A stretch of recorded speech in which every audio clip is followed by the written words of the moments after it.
moi, cette assemblée qui est là, c'est une assemblée qui est née en fin 2013, début 2014. C'était juste après les élections présidentielles de 2013. C'était un arrêt sur image des forces politiques en présence à cette date. Depuis cette date, la situation politique a évolué au Mali. Il y a de nouvelles forces politiques qui ont émergé, de nouveaux visages et des forces politiques qui se sont confirmées. Pour moi, c'est l'arrêt de la Cour constitutionnelle du premier tour des élections présidentielles du 29 juillet qui est un arrêt sur image qui correspond le plus proche possible de la situation actuelle des forces politiques en présence dans notre pays. Donc, à défaut d'aller vers des élections législatives, nous pouvons nous servir de cet arrêt de la Cour pour que chaque formation et chaque candidat soit représenté dans cette assemblée constituante. Bon, on me dit qu'il y a un risque d'aller vers un vide constitutionnel. Mais le vide constitutionnel est déjà là. Il est déjà là. Parce que le mandat des députés est périmé. Nous allons écrire la Cour constitutionnelle parce que c'est une perpétuation d'une situation anticonstitutionnelle. On nous avait demandé d'accepter pour 6 mois qu'il n'y aurait pas de prorogation, que les réformes qui devaient être faites dans ces 6 mois allaient nous permettre d'aller aux élections au terme de ces 6 mois. Mais force est de constater que ça ne va pas être le cas. Donc nous sommes à quelques 5 semaines de la fin de ces 6 mois. Je ne nous vois pas terminer les réformes avant fin juin. Déjà, commençons avec ce consensus, c'est-à-dire qu'on aille vers une assemblée constituante consensuelle au regard du résultat du premier tour des élections présidentielles de 2018. Et sur cette base consensuelle, nous allons commencer notre dialogue politique inclusif sur une base beaucoup plus proche de la configuration des forces politiques en présence aujourd'hui au Mali. Et ça donnerait beaucoup plus de chances de réussite à ce dialogue inclusif. Nous sommes dans l'opposition avec notre identité, notre originalité. Et je ne vois pas un chef de l'opposition qui est chef de mon parti. Donc, mon parti est un parti indépendant. Nous nous opposons de manière républicaine, à notre façon. Nous sommes tous dans l'opposition, mais Soumaïla Cissé est certes chef de son parti, même je ne le considère pas comme chef de l'opposition que je représente. Donc, c'est une opposition plurielle. Nous devons tenir compte de la pluralité de l'opposition. Nous pouvons avoir des convergences de buts à atteindre ensemble.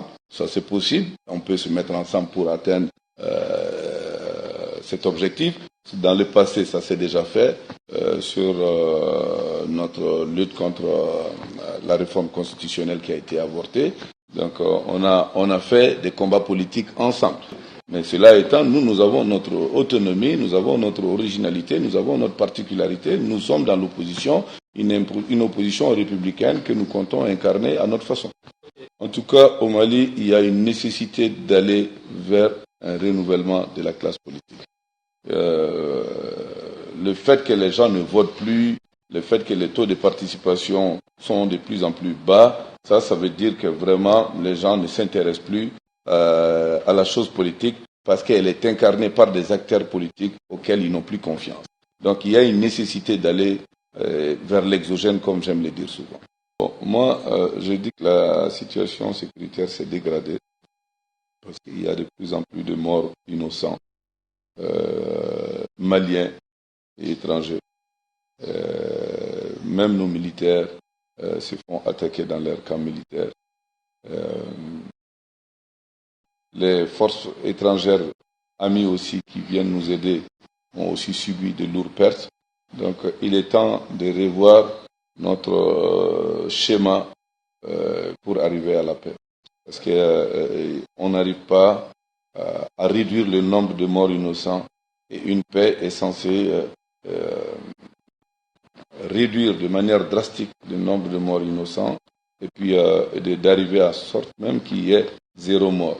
Donc pour arriver à ça, moi je pense qu'il y a des efforts à faire de part et d'autre, du côté de l'État malien, du côté des mouvements signataires de l'accord de paix et du côté aussi de la communauté internationale pour qu'ensemble on aille vers une grande vérité, réconciliation, justice. Moi je vais vous dire une chose, nous sommes tous des Maliens. Et il y en a qui n'ont pas les mêmes boussoles que les autres, qui les ont poussés à commettre des exactions. L'impunité, non. Mais aller vers une vérité, réconciliation, justice, oui. Parce que je pense que tout le monde a de la place dans notre Mali. Et ceux qui doivent être jugés seront jugés. Mais on ne peut pas exclure une communauté entière et vouloir arriver à une paix consensuelle. Donc moi je pense que nous devons tous être autour d'une table, tous autant que nous sommes, du nord, centre au sud, pour essayer de poser les vrais problèmes, pour aller vers la diminution de l'économie criminelle, pour qu'il y ait de plus en plus d'acteurs dans l'économie réelle et légale, et qu'il y ait de moins en moins d'acteurs dans l'économie criminelle, et pour qu'enfin tout le monde puisse avoir la paix et vivre vraiment en paix avec soi-même, avec ses voisins, sans être tenté par l'appât du gain qui les pousse souvent vers cette criminalité extrême. De toute façon, sans ces dialogues, moi je ne vois pas de solution. Oui, parce que toutes les guerres au monde, partout dans le monde, toutes les guerres, on finit toujours autour d'une table. Donc on est obligé d'aller vers ce dialogue. Il y a déjà un constat qui est là. On a un problème au niveau de l'armée malienne, problème d'équipement, problème de formation, problème d'encadrement. Et là, on a besoin d'assistance étrangère pour remonter ces déficits. Et nos partenaires, bien sûr, il peut y avoir des partenariats étrangers et des partenariats avec des étrangers pour avoir une armée plus performante, pour avoir une armée opérationnelle. Donc, les accords avec nos amis étrangers doivent être bien étudiés pour permettre au Mali de retrouver la paix. Parce que c'est pas fait pour tuer des Maliens. Toutes sortes de partenariats dans lesquels nous nous engageons aujourd'hui, c'est fait pour aller vers la paix et vers la réduction de cette criminalité transfrontalière. Donc je pense que vu sous cet angle-là, on peut toujours travailler avec beaucoup d'amis étrangers pour essayer de réduire les pertes en vies humaines. Mais c'est pas fait pour tuer des innocents. Voilà. Mais ceux qui tuent des innocents, il faut qu'on s'équipe, qu'on ait des alliances et des partenariats aussi pour les neutraliser. Donc moi je pense qu'on a besoin d'un partenariat avec l'étranger. Et sur le plan économique, beaucoup plus d'ailleurs sur le plan économique et sur le plan financier. Et sur le plan technique aussi, pour mettre à jour notre armée. Ça c'est possible. Mais il n'y a pas de mandat pour tuer des innocents maliens. Voilà. Il n'y a pas de mandat pour tuer d'innocents maliens. Mais ceux qui viennent tuer aussi injustement des innocents maliens, il faut qu'on se mette d'accord avec la communauté internationale pour neutraliser cela et empêcher cela. Ça ne peut pas continuer aussi. De toute façon, rien n'est possible sans la sécurité et la paix. Donc il faut qu'on aille très rapidement vers la paix et la sécurité. Le potentiel économique est là, il est avéré, mais sans la paix, tu ne pourras pas avoir d'investisseurs.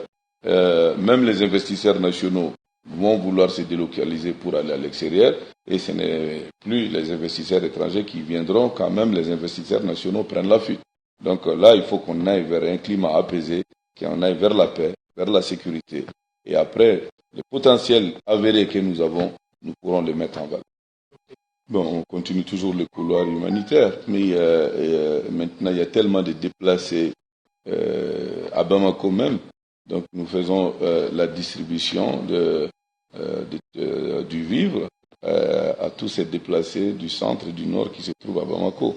Donc là, nul besoin d'aller jusqu'au fin fond du pays pour retrouver ces frères qui souffrent de cette insécurité, de cette instabilité, parce qu'ils se sont tous déplacés en masse. Il y a des dizaines de milliers de déplacés aujourd'hui à Bamako même.